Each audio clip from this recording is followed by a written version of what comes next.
पक्ष विगत दिन में आपको विभिन्न आक्षेप करते आज जो आप सांबादिक सम्मेलन डाक कौन मोर क्या प्रति आक्षेप नहीं किंतु मो परिवार मो बापा बयस 86 वर्ष है बेले मो परिवार प्रति जो आंगुली उठाला गोटे है रंगलता केस आपन को सब कागज क्राइम ब्रांच रिपोर्ट क्लीयरांस देती जे आम परिवार को बदनाम करने तत्सहित से पार्लियामेंट जितवाई जनता दल नेता मैंने सोड हिसाब से यूज करते से कागज मो पाखे अच्छी क्लीयर सुइसाइडियल केस आपण चाहिए मुझे द्वितीय है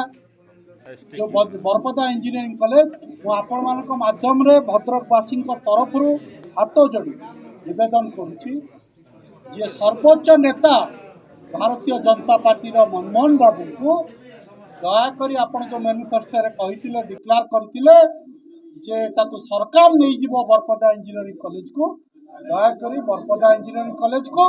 सरकार ता हाथ को नहीं जाऊ। तृतीय है आपणकर डेवलपमेंट भद्रक डेवलपमेंट शू नहीं गला मनमोहन बाबू को निवेदन करुचे जे आपण भद्रक जो डेवलपमेंट काम रहीगला आपणकर भद्रकाली को रास्ता बाबा आखंडमणि पीठी को रास्ता एटी मल्लिक मैदान अधा पंतर पड़ी रही तत्सहित स्टाडियम ठू आरंभ कर विभिन्न समस्या रही जोटा को सी तुरंत से हस्तक्षेप करंतु पैसा अच्छी एवं भद्रक डेवलपमेंट रे मन दिंतु। एवं चतुर्थ कथा भद्रक जमती विजु जनता बेले जाजपुर द्वारा परिचालित होता विजु जनता दल टोटाल ओडिशा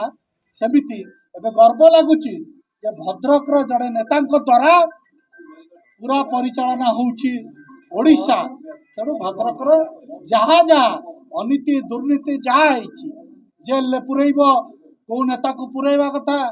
दयाकोरी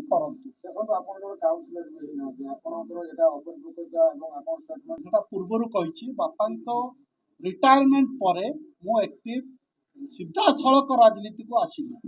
सीधा सड़क माने आगुरी जहाँ भी मुझे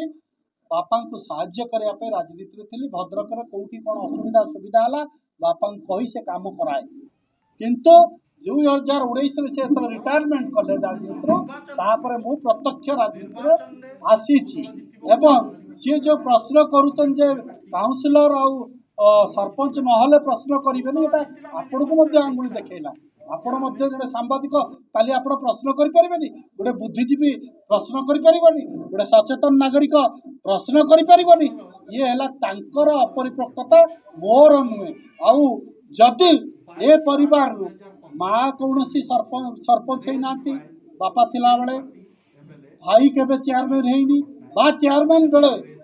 दुई मास लुचिकाली खेलवा पुलिस तो लुचिबा ये पाखे उदाहरण अच्छी ए परिवार से लिप्त नहीं। शुणु जो विधायक जी थे जी रक्षण रक्षकर्ता थी सी के दंगा कर मन रखु मो दंगा विषय प्रांजल भाव आपको कही सारी 2017 मसीह भुवनेश्वर थिला बेले एटू सांबादिक भाई मैंने मत टेलीफोन